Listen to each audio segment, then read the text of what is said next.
Hello, welcome everyone today to our liquor liability webinar with Tom McGettigan with Westchester's liquor underwriter. I just wanted to point out a couple things. There's a chat feature there. If there's any questions that you have during, you can type in. We'll make sure that we answer everything as they come in. But enjoy, and I'm going to turn it over to Tom. Thank you very much. Good morning, everybody. Like you said, my name is Thomas McGettigan. I've been with Westchester now for almost 4 years. When I came over in 2014, we were just beginning to develop the liquor liability product and launched it not shortly after that. Since then, we've been having a lot of success with the product. Today, I'm just going to do like a general overview of our liquor liability product. And then at the end, I'm going to go into the system and do an actual system demo to show you guys, just how easy it is to go through our system and quote the liquor liability product. And if you have any questions, it's probably better off just holding them till the end for now. So monoline liquor liability. Some of the product highlights. So monoline liquor liability is for establishments that sell or serve alcoholic beverages, offering protection for covered claims of negligent sale or service. Going off that, liquor liability is extremely important because all states, with the exception of only a couple, basically put some, if not all, the blame on the actual establishment for the over-serving of alcohol to a patron. Due to that, liquor establishments can be brought into some huge lawsuits such as DUI, motor vehicle accidents, or assault and battery fights that can take place on premises.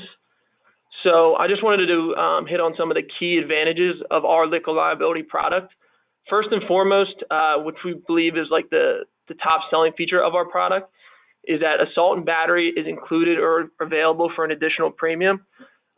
So the most frequent claims that you're really going to see with the liquor liability product is just, fights that can occur between two intoxicated patrons. Another example of an assault and battery would be an intoxicated patron who is being unruly, and a bouncer may throw them out of the actual establishment. And a lot of times you'll see where the patron will come back and sue the bar for the bouncer, saying that they had injured them in the process of throwing them out of the establishment. Another key advantage is we have no cap on alcohol sales. So again, we can write unlimited alcohol sales, and we also can consider 100% alcohol sales. We have defense costs outside the limit, which is another huge selling feature, just because a lot of these liquor liability claims can be hard to litigate and can take years to litigate. And therefore, the defense costs can, sometimes run up into the hundreds of thousands of dollars. Therefore, being outside the limits is very key in the fact that it's not reducing their aggregate and occurrence limits. We are able to write risk with security, so we consider security like any bouncers that are inside the establishment, or like door persons that would be outside the establishment, checking patrons' IDs that are coming through the door. Also, we can consider risk with major entertainment. So we consider major entertainment a DJ or a band of 3 or more people.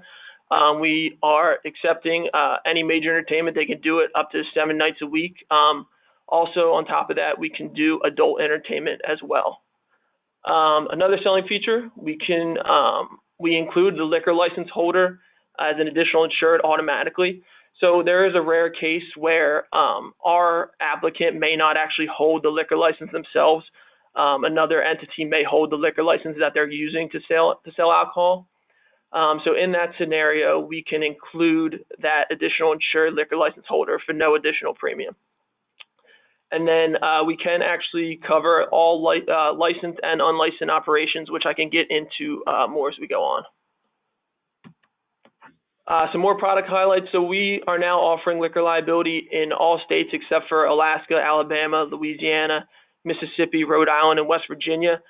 At a prior carrier, they had some that we worked with. They had some bad experiences in those states. So when we came over and started developing the product here with Westchester, we had just decided those weren't states that we wanted to write in. Being that you guys, I imagine, are mostly in Pennsylvania, I'm not sure if you guys even see much business in these states, maybe a little in Rhode Island or West Virginia, but again, these would be the only states where we cannot write any liquor liability in. So available limits, we can write up to a 1 million, 2 million limit, and I'll show you at the end here. Our quotes pretty much display limits from 1 million, 2 million down to 100, 200. Obviously, as the limits decrease, so does the premium, and they are able to bind whatever limit they see fit. Again, going back to the A and B, we have no sublimit on assault and battery.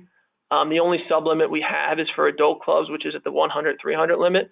So in reality, we are silent on assault and battery. So whatever whatever the policy limit is, they would have coverage for assault and battery up to that limit. With adult clubs, we do sublimit, as you see, but just from prior experience and seeing different liquor carriers in the market, that 100, 300 sublimit on adult clubs seems to be higher than most will even offer. A lot of them will just exclude A and B on adult clubs altogether. So here are some of our target classes. So we can pretty much consider any risk that has a liquor license and will sell alcohol. As some are listed here, we can do bars, restaurants, private fraternal clubs. We actually see a ton of. Those would just be like a Knights of Columbus, a local VFW, like an Italian American club, any type of like membership type club we can consider, and we actually, we see a fair share of those. We can do retail and convenience stores, so that's just your standard, liquor store. We can do like a gas station selling alcohol, anything like that that's selling it basically for off-premises consumption. We could do nightclubs.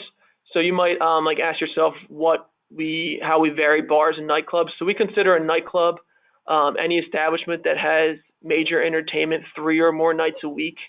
So if they are having entertainment that often, we can still consider it, but that would fall into our nightclub class code. Adult and gentlemen's clubs, we are okay to write those. Banquet halls, so we see a decent amount of banquet halls. That would be like your standard, wedding hall or anything like that.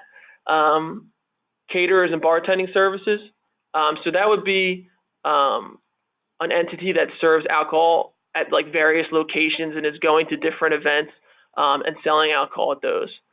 Wholesale distributors we can do. So that would be any risk that was selling alcohol to, restaurants or retail stores or bars for resale again. And then various unlicensed risks. So we actually do see a fair share of unlicensed risks. First and foremost, we can do unlicensed banquet halls and catering bartending services. So a lot of time, banquet halls might not actually be selling the alcohol. They might just be serving it because they don't have a valid liquor license.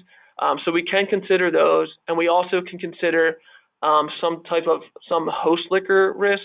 The example I always use is that we see a lot are those painting with a twist that started popping up everywhere, where you go and you do the painting and they either give out complimentary drinks or you can bring your own bottle of wine or things like that. Some other host exposures we see are just like spas that are giving out complimentary drinks, or barbershops will sometimes give out a complimentary beer when you're getting your hair cut. Those are all things that we can consider. So as you can see, we can pretty much consider a wide variety of liquor exposures. There isn't pretty much any liquor exposure that we can't at least consider. Some of the restricted things that we run into, though, first and foremost, right now we are not writing wineries. So for these, this is more of like a true winery exposure. So we just don't want to write a risk that has like an actual vineyard that does like winery tours that allows people to kind of go off on their own with bottles of wine and self-serve the alcohol to themselves, basically. Another restricted area is bottle service. So people that aren't familiar with bottle service, that would be basically like at a nightclub or an adult club where you actually buy a table and they sell you a full bottle of liquor. So we don't want to write those because basically if you buy a full bottle of liquor, you can pour your own drinks. So we're trying to stay away from any exposures that allow you to self-serve. Aggressive drink specials. So this is kind of a gray area. The lowest drink specials we will offer currently is we don't want to write anybody that's selling beer for less than $1 or wine and hard alcohol for less than $1.50. And then also we take a look at drink specials that customers may offer after 10 p.m. We don't want to write. We're not in the market to write bars that are offering like really aggressive drink specials. So if we see some risk that might be offering, $1 beers or $1.50 beers all night long, that might be a risk where we would want to stay away from. But if it's like a classier type cocktail bar and they usually have like $5 beers and they're offering for them for like $3 or $4 past 10 p.m., that'd be one that we'd be more willing to consider. So that's kind of like a case by case basis. After hours clubs we don't want to write. So every state basically has a state mandated law when the establishment has to cease the sale of alcohol. For example, New York is 4 a.m. I believe Pennsylvania is 2 a.m. So we just follow the state by state laws. We just don't want any establishments that are allowed to sell alcohol past the state mandated cease time. Anytime before that, we're okay with. Multiple prior liquor A and B claims. So for most states, we could consider up to one previous liquor or A and B claim. There are certain states which we regard as like the more strict states that if they have one prior claim in the past 5 years will pass on. But for most states, we can consider up to one loss. And that's, again, with liquor or assault and battery. And territorial restrictions could apply.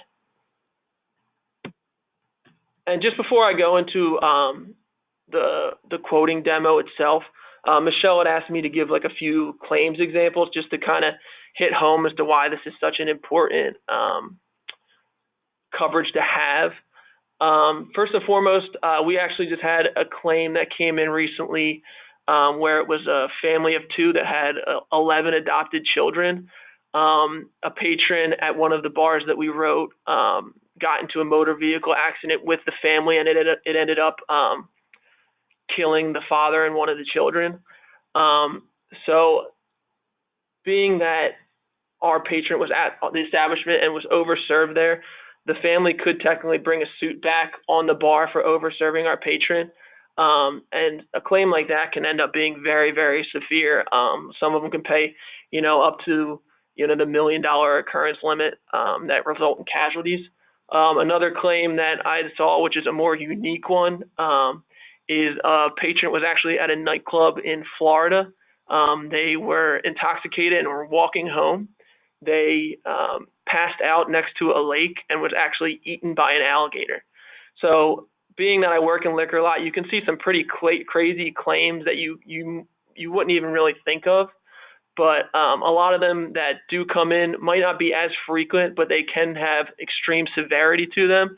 So by purchasing the liquor liability coverage, it will obviously cover them against, some of these more major claims that could come in. And also, again, being that they're so severe and could have result in higher payouts. A lot of these claims, if they didn't have coverage, could technically almost bankrupt a lot of the establishments. So I'm going to go into the Toscano website right now, and I basically just want to do a walkthrough of their system and show you how easy it is to actually quote the liquor liability with us. So I'm already logged in, but if you were to log in, it's up here where you would do so.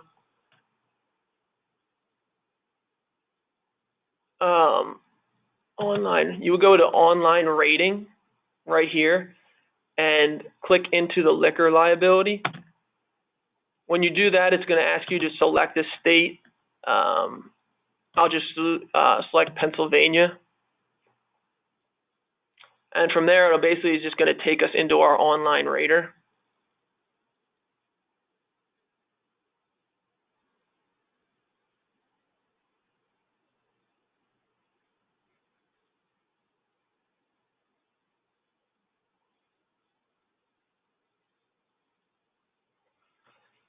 So here we are. So here in the first screen, you're basically just going to put in the named insured and the location of the address. I'm just going to put in test quote right now. And I'm just going to put in my office, but obviously whatever the address of the whatever the address of the location you're quoting, you would put in here.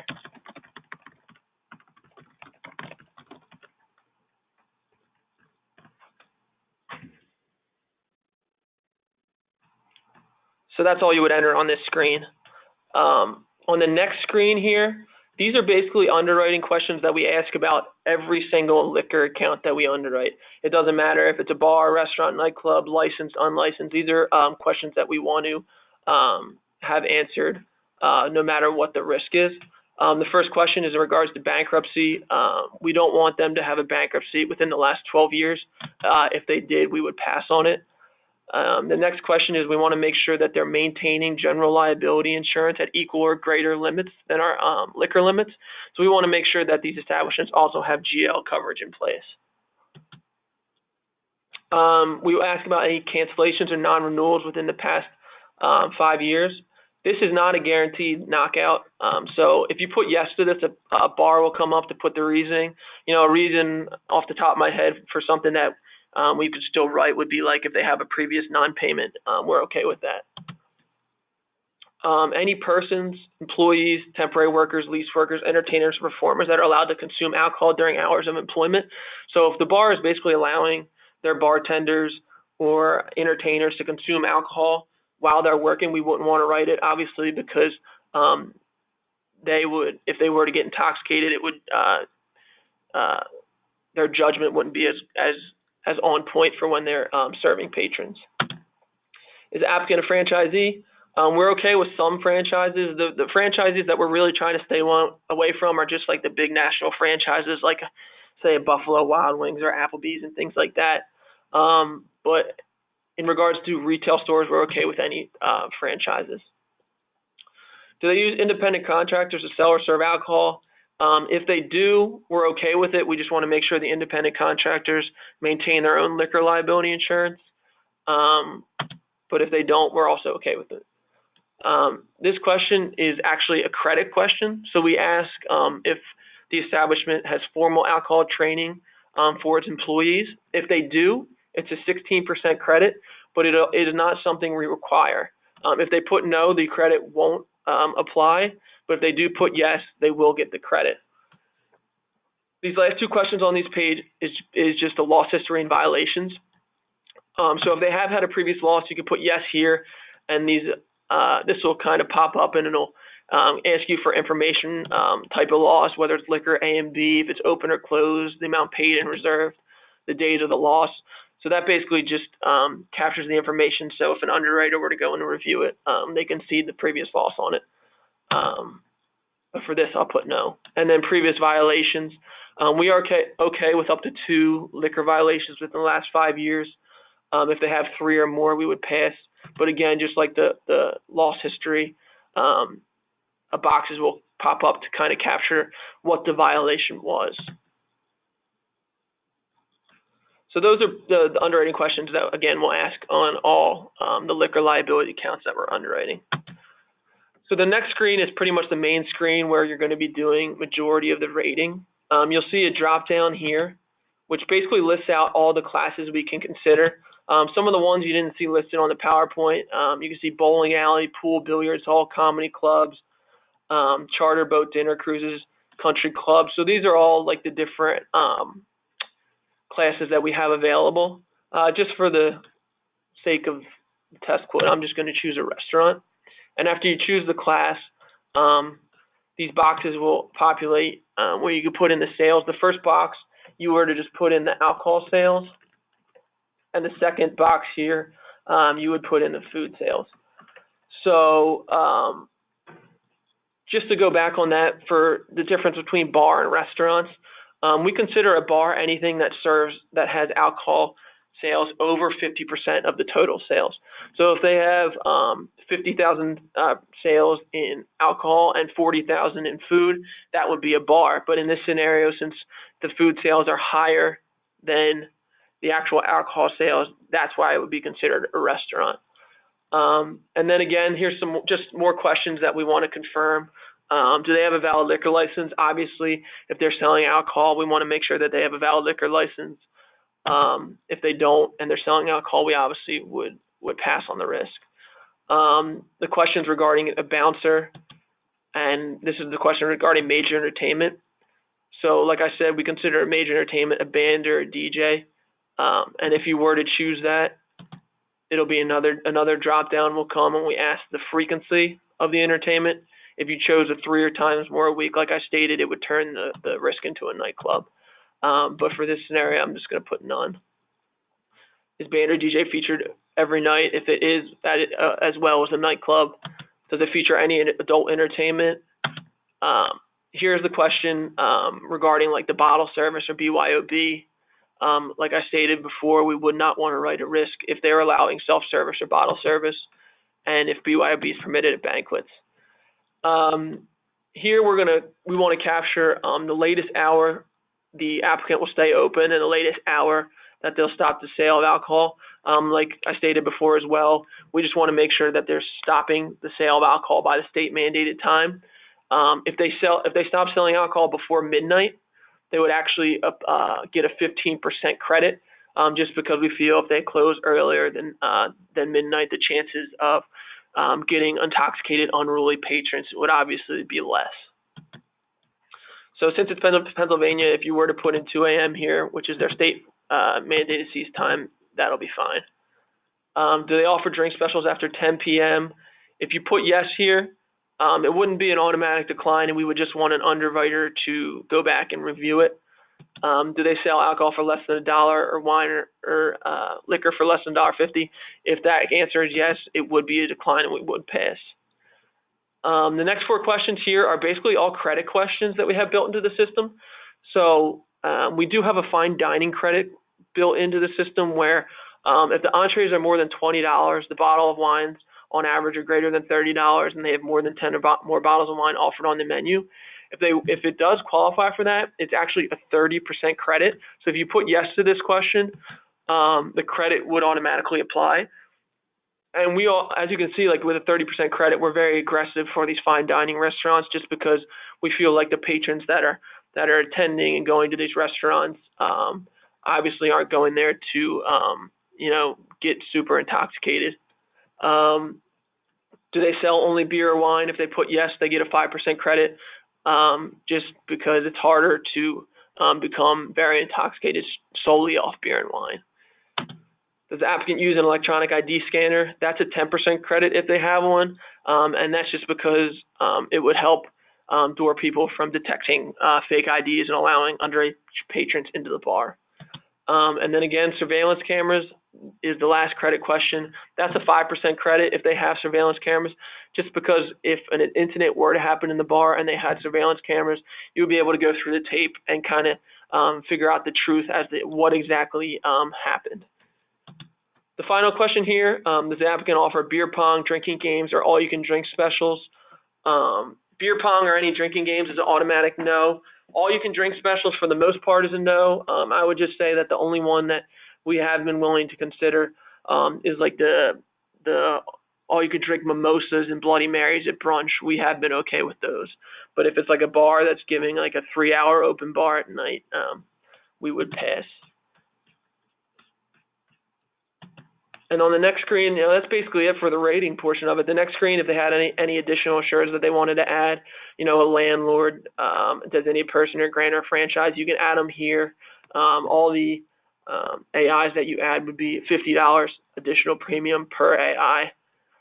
And from there, that's pretty much it. It'll take you to the quote summary screen.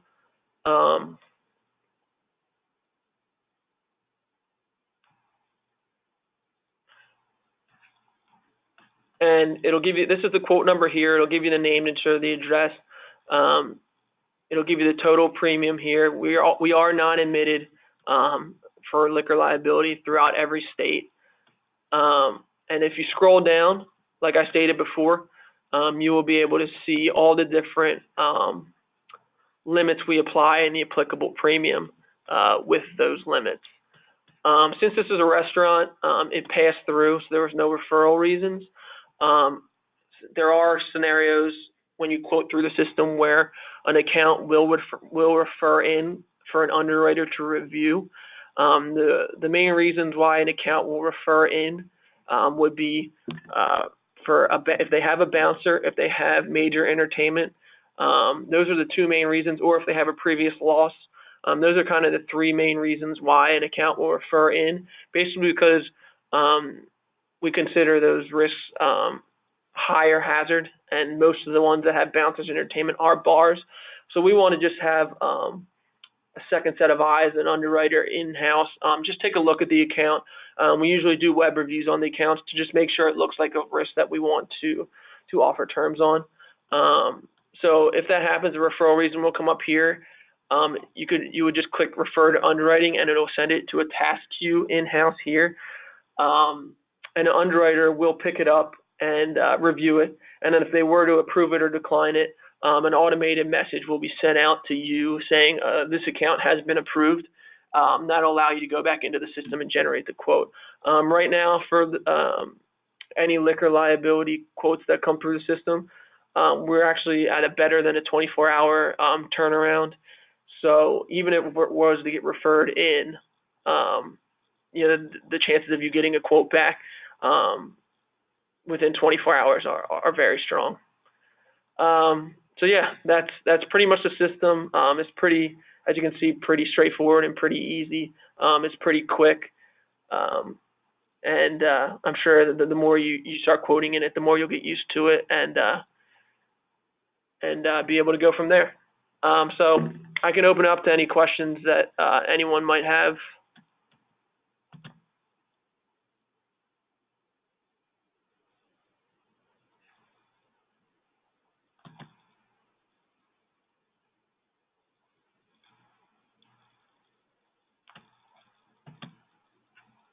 And then I guess you can almost type the questions into the chat box if you were to have any.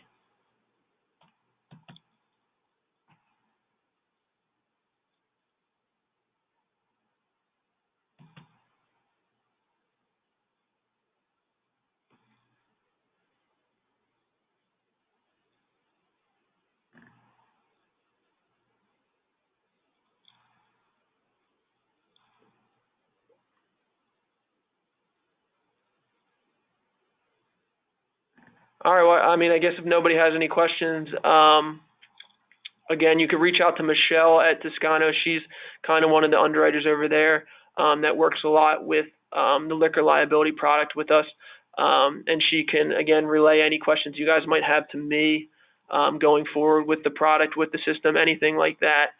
Hi, Tom. And yeah, I look forward to working with you guys. We got a couple of questions here. This is cool. Michelle. Can you let us know why a bankruptcy would not be considered? That's kind of like a rule we have across all of our products, not just liquor liability. We just feel like, if an entity had a bankruptcy within the last 12 years, they might be more inept to kind of not pay their insurance. So that goes across the board on all of our products. If an entity has had a prior bankruptcy within the last year, we will pass on it. Do you take the same stance on a tax lien? Yes. And I've got another question. I'm not sure exactly what this means. Does he mean 12 months?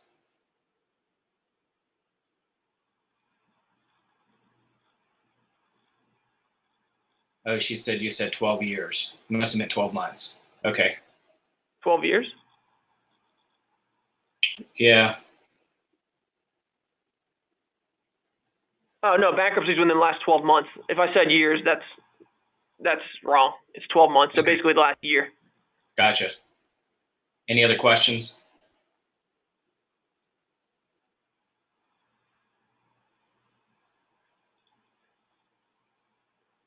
Okay. All right, you can finish wrapping up if you want now, Thomas. All right, yeah. Like I stated, if you have any questions, I think Michelle is the one over at Toscano that you can kind of reach out to, and she can, reach out to me with any questions regarding the product, with any questions regarding the system. So going forward, I look forward to hopefully seeing some of your business come in. And again, I'll link up with Michelle with any concerns you guys might have.